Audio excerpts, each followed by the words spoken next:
오늘 본문의 말씀을 중심으로 위로부터 시작된 믿음, 위로부터 시작된 믿음이라는 제목으로 말씀의 은혜를 함께 나누겠습니다.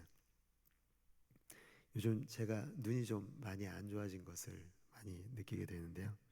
그래서 어제도 이제 말씀을 준비하는데 이렇게 옛날에 좀 잘 보였던 성경이 잘 안 보여가지고 안경을 써야 되나 이런 생각을 요즘에 하고 있습니다.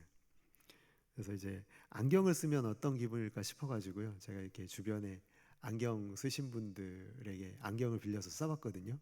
눈앞이 뱅글뱅글 돌더라고요. 여러분 잘 아시죠? 그 느낌? 왜냐하면 제 시력에 맞춘 안경이 아니기 때문에 그 안경을 썼을 때 저에게 맞지 않는 거죠. 근데 이제 어떨 때는 뭐 이제 운전할 때나 그럴 때는 고속도로에서 선글라스를 좀 끼기도 하는데 또 선글라스를 낄 때 보이는 세상이 다른 것을 보게 됩니다. 오늘 본문에도요, 마치 이렇게 다른 안경을 써보는 것처럼 각자의 생각을 가지고 예수님을 바라보고 판단하는 여러 부류의 사람들이 등장하고 있는 것을 보게 됩니다. 먼저 첫 번째 부류의 사람들이 나오는데요. 그들은 어떤 사람들이냐면 자신이 가진 지식을 가지고 예수님을 판단하는 사람들입니다. 27절의 말씀 함께 보실까요? 그러나 우리는 이 사람이 어디서 왔는지 아노라. 그리스도께서 오실 때에는 어디서 오시는지 아는 자가 없으리라 하는지라.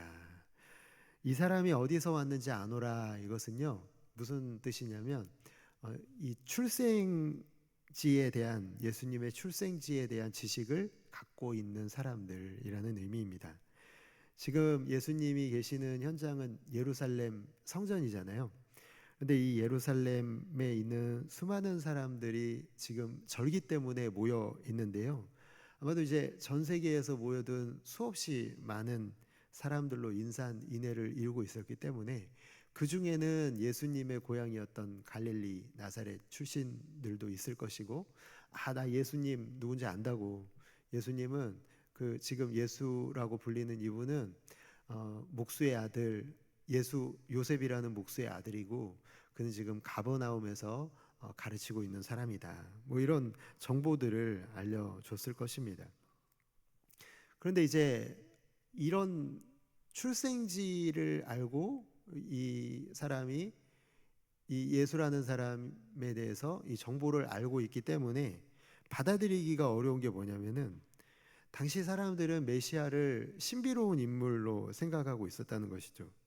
27절 하반절의 말씀에 보면은 그리스도께서 오실 때에는 어디서 오시는지 아는 자가 없으리라. 사람들이 갖고 있는 생각은요, 메시아가 오신다면은 잘 우리가 알 수 없는 방법으로 오실 것이다. 근데 이 사람은 어디서 왔는지를 확실히 알잖아요. 어디서 왔습니까? 갈릴리 나사렛 출신인 것을 안다면 이 사람은 우리가 이렇게 알 정도의 사람이라면 그리스도가 아닐 것이다. 그래서 인정할 수 없다라는 것을 그들의 모습으로 보여주고 있습니다. 참 안타깝죠. 자기가 알고 있는 이 지식 때문에요. 이 지식이 걸림돌이 되어서 메시아이신 예수님을 눈앞에서 보고서도 메시아로 알아보지 못하는 안타까움, 비극적인 결과로 나타나고 있는 것을 보게 됩니다. 두 번째 부류의 사람들이 등장하는데요. 이 사람들은 예수님을 잡을 수 있다고 판단한 사람들입니다. 25절에 우리가 읽었던 25절의 말씀에도 보면은 공권력을 가지고 예수님을 죽이려고 기회를 노리고 있던 사람들이 있었죠. 이 사람들은 어떤 사람들이냐면 그 당시에 이제 종교 지도자들, 그 당시에는 이제 신정일치 사회였기 때문에 이 종교 지도자가 또 공권력을 가지고 있었죠. 근데 이제 사람들 사이에서도요, 예루살렘에 파다하게 퍼져 있는 소문이 어떤 소문이냐면 이 공권력을 가진 종교 지도자들이 대제사장이나 바리새인들이나 사두개인들이나 그 당시에 이 종교 지도자들이 예수님을 잡아서 죽일 것이라는 소문이 퍼져 있었다는 것입니다. 그런데 정말 이상한 건 뭐냐면 이 종교 지도자들이 움직여도 벌써 움직였을 것이며 틀림없는데도 불구하고 이상할 정도로 인내심을 발휘하고 있는 것을 보면서 그렇다면 여기에는 뭔가 이유가 있지 않을까, 그렇게 유추해 본 것이 뭐냐면 정말 이 종교 지도자들도 예수님을 메시아로 인정하고 있는 것은 아닌가라는 생각을 품게 된 거예요. 이 사람들이 참을 사람들이 아닌데 이렇게 참고 있는 것을 보면서 그런 생각을 갖게 된 겁니다. 그런데요, 사실 그들은 예수님을 죽일 수 있는 능력이 없었다라는 거예요. 죽이려는 결정을 내렸어도요, 실행에 옮길 수 없었던 이유가 그들이 그럴 능력이 없었기 때문에 그렇습니다. 요한복음 7장 30절의 말씀해 볼까요? 그들이 예수를 잡고자 하나 손을 대는 자가 없으니 이는 그의 때가 아직 이르지 아니하였음이라라. 그의 때, 그러니까 하나님의 때가 아직 이르지 않았기 때문에, 예수님의 십자가에 못 박히실 때가 아직은 아니시기 때문에, 하나님이 허락하지 않았기 때문에 그들이 그렇게 할 수 없었음을 보여주고 있습니다. 실제로 여러분 32절에서요, 예수님을 향한 군중들의 감정이 호의적으로 바뀌는 것을 보면서 더 이상 안 되겠다는 생각을 가지고 이 대제사장과 바리새파 사람들이 아랫사람들을 보내서 예수님을 잡으려고 하거든요. 근데 결국에는 실패하고 맙니다. 왜 그렇습니까? 아무리 강력한 권력과 힘이 있다고 하더라도요, 하나님이 정하신 때를 거역할 수가 없는 것입니다. 바꿀 수 없죠. 다시 말하면 메시아이신 예수님의 그 길을 그들은 막을 수 있는 힘이 없다는 것입니다. 세 번째 부류의 사람들은요, 예수님을 경험적 지식으로 알고 있는 사람들입니다. 근데 이 사람들은 사실은 이 앞선 부류의 사람들과는 좀 다른데요. 뭐가 다르냐면 예수님에 대한 호의를 가지고 있습니다. 31절의 말씀을 같이 보실까요? 무리 중에 많은 사람이 예수를 믿고 말하되 그리스도께서 오실지라도 그 행하실 표적이 이 사람이 행한 것보다 더 많으랴 하니, 예수를 믿고 있었다고 31절에 나오죠. 그들이 가진 호의는, 그런데 그 믿음은 어디에 근거한 믿음이냐면요, 예수님이 그동안 행했던 표적에 근거한 믿음이라는 것이죠. 예수님이 표적을 많이 행했기 때문에 이분이 그리스도라고 말하고 있는 것을 보게 됩니다. 오늘 31절의 말씀을 보면서 딱 떠오르는 사람들이 있지 않습니까? 우리가 이전에 살펴봤던 그 오병이어를 경험하고 가버나움까지 따라왔던 그 군중들. 근데 결국에는 메시아로서의 자신을 계시하신 예수님, 나는 생명의 떡이다, 나는 내 피는 참된 음료다, 이렇게 얘기했을 때 그 자신을 계시하시는 말씀에 실망하고 돌아서 버린, 표적을 보고 따르기 때문에요, 표적이 없으면 예수님을 향한 호의는 결국 사라지고 마는 것입니다. 약 6개월 뒤에 예수님이 유월절에 이제 십자가에 못 박히시잖아요. 그때 이 사람들은 대부분 다 떠나고 마는 것을 보게 됩니다. 그럼 표적을 가지고 경험적인 지식으로 알고 따른다는 것은요, 결국에는 예수님을 끝까지 따를 수 없음을 보게 됩니다.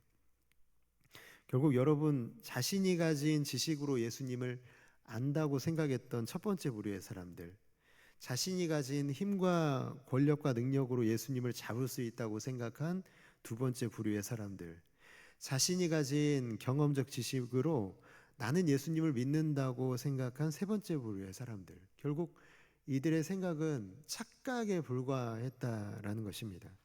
왜입니까, 여러분? 예수님께서 34절에서 이들에게, 이 세 부류의 사람들에게 이렇게 말씀하시기 때문에 그렇습니다. 7장 34절 한번 같이 한번 읽어볼까요? 시작. 너희가 나를 찾아도 만나지 못할 터이요 나 있는 곳에 오지도 못하리라 하시니 아멘. 너무 무서운 말씀이죠. 그냥 나 있는 곳에 오지 못할 것이다 라는 말은 그냥 오지 못한다는 말씀이 아니잖아요, 여러분. 무슨 말입니까? 예수님이 가시는 곳은 하나님 나라인데 너희들은 내가 장차 있을 곳에 너희가 오지 못할 것이다. 왜 무섭냐면요, 결국 예수님으로부터 출입금지라는 이 말씀을, 이 저주의 말씀을 듣게 된 이 사람들은요, 모두 각자가 자신의 생각을 가지고 평생 천국을 향해서 달려왔던 사람들이기 때문에 그렇습니다. 평생 동안 나는 천국에 가는 것을 목표로 삼고 살아왔는데, 이 사람들은 결국 눈앞에서 메시아 되시는 예수님을 놓쳐버리고 천국까지도 놓쳐버리는 안타깝고 무서운 결과를 받아들고 있기 때문에 그렇습니다. 사랑하는 성도 여러분, 오늘 말씀을 제가 여러분에게 전하면서 혹시 여러분들 혹시 이런 생각 갖고 있지 않으십니까? 나는 혹시 새 부류에 들어가는 것이 아닌가? 혹시 그런 걱정을 하고 계신다면요, 여러분 그건 걱정하지 않으셔도 됩니다. 왜냐하면 이 새 부류의 사람들은요, 출발부터 잘못된 사람들이기 때문에 그렇습니다. 자신으로부터 시작된 믿음은 결국 구원을 얻지 못하는 것을 알려주고 계시는 것이죠. 자신으로부터 시작된 믿음으로 메시아를 찾는 것은 결국 이런 비극으로 끝날 수밖에 없는데, 여러분들은 그런 분이 아닙니다. 저와 여러분은요, 어디서부터 우리가 예수를 믿었습니까? 우리가 예수를 어떻게 믿게 되었습니까? 여러분, 내가 믿었습니까? 아니면 주님이 우리에게 믿음을 주셨습니까? 여러분, 후자겠죠. 주님이 우리를 부르셨다는 사실을 믿으시기 바랍니다. 그것은 무슨 말이냐면요, 우리는 나로부터 시작된 믿음이 아니라 위로부터 시작된 믿음을 소유한 사람들이라는 것입니다. 우리가 믿게 된 것은 성령의 부르심으로 이 자리에 오게 된 것이지, 내가 믿었다면 결코 이 자리에 앉아 있을 수 없는 것이죠. 우리를 부르셔서 믿지 않았다면요, 우리는 절대로 예수님을 믿을 수가 없었을 것입니다. 그렇기 때문에 여러분, 감사하고 감격해야 됩니다. 믿는다고 착각에 빠졌다가 영혼을 잃어버린 사람들이 바로 우리들이었기 때문에 그렇죠. 우리도 예전에는 믿지 않았을 때는 이 세 부류의 사람들 가운데 있지 않았습니까? 그러나 그렇게 소망 없는 절망의 구렁텅이에 빠진 우리를 구해주신 분이 예수 그리스도의 은혜라는 것을 우리는 지금 알고 있다는 것이죠. 그러나 여러분, 이것으로 충분합니까? 아, 그래, 나는 이 세 부류에 속하지 않았으니까, 나는 이미 천국을 얻었으니까, 나는 천국을 상속받은 자로 살고 있으니까, 여기서 멈춘다면요, 여러분 정말 우리는 많은 것을 놓치게 될 것입니다. 요한복음 17장 3절은요, 영생이 무엇인지에 대해서 우리에게 알려주고 계신데요, 영생은 곧 유일하신 참 하나님과 그가 보내신 자 예수 그리스도를 아는 것이니이다, 이렇게 되어 있습니다. 영생은 뭐라고요? 뭘 아는 겁니까? 영생은 유일하신 참 하나님과 그가 보내신 자 예수 그리스도를 아는 것이 바로 영생이다, 이렇게 말씀하고 있습니다. 영생을 여러분, 여기서는요 17장 3절에서는 관계적인 개념으로 우리에게 이해하도록 요구하고 있죠. 여러분, 한 구절 더 볼까요? 요한일서 1장 3절과 4절을 통해서 이 관계적인 개념을 좀 더 깊이 이해하기를 원하는데요, 함께 같이 한번 읽어보겠습니다. 시작.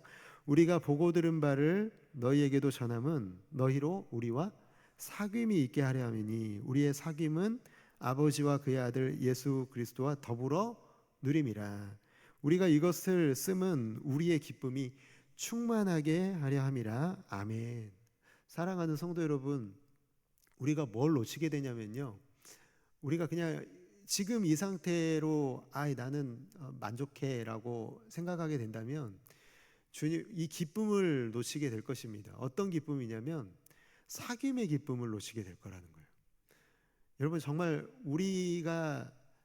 내가 정말 친하게 지내고 싶은 사람이 있다면 그분에 대해서 여러분 알기를 원하잖아요. 근데 그분에 대해서 많이 안다고 해도 다 알 수가 있습니까? 여러분, 계속 알아가는 기쁨이 내 안에 있는 것이죠. 그분을 알아가고 계속해서 알아가는 그 기쁨은요, 끝이 없이 계속 되는 것을 보게 됩니다. 마치 하나님과의 관계도 그렇습니다. 우리가 하나님을 알고 예수 그리스도와의 교제가 점점 더 깊어져 가는 것은요, 이 땅에서 이미 영생을 누리는 기쁨이 될 것임을 오늘 우리에게 알려주고 있습니다. 우리가 영생을 이 땅에서부터 누리고 살아가는 방법이 여기에 있다라는 것이죠. 예수 그리스도를 더 깊이 알면 알수록 하나님을 아는 것이고요. 하나님과 그가 보내신 자 예수 그리스도 그 관계 속에서요. 그 깊이 알아가는 그 관계 속에서 점점 더 우리는 더 풍성한 영생의 기쁨을 우리가 누릴 수 있음을 오늘 말씀을 통해서 우리가 배우게 됩니다. 이 땅을 살아가는 동안에 예수님을 더 깊이 알고 사귀는 은혜를 주시도록 그래서 우리가 오늘도 구해야 되겠습니다. 오늘 말씀이 끝나면 함께 기도할 텐데 성령 하나님, 우리가 주님을 더 깊이 알게 하여 주십시오. 말씀을 통해서, 기도를 통해서, 그리고 찬송을 통해서 우리가 어디에 있든지 무엇을 하든지 항상 주님을 알아가는 기쁨이 우리 속에 풍성하게 하여 주셔서 우리 그 기쁨이 늘 머물러 있는 기쁨이 아니라 성장하는 기쁨, 충만한 기쁨이 되게 하여 주시옵소서. 이렇게 간절히 구하시기를 주님의 이름으로 축복합니다. 이 땅을 살아가는 동안에 정말 영생을 누리는 기쁨이 우리 안에 충만해서 우리뿐만 아니라 우리 주위에 있는 사람들에게도 그 영생의 기쁨이 전해질 수 있는, 그렇게 쓰임받는 아름답고 귀한 성도 여러분들 모두가 다 되시기를 주님의 이름으로 축복합니다. 우리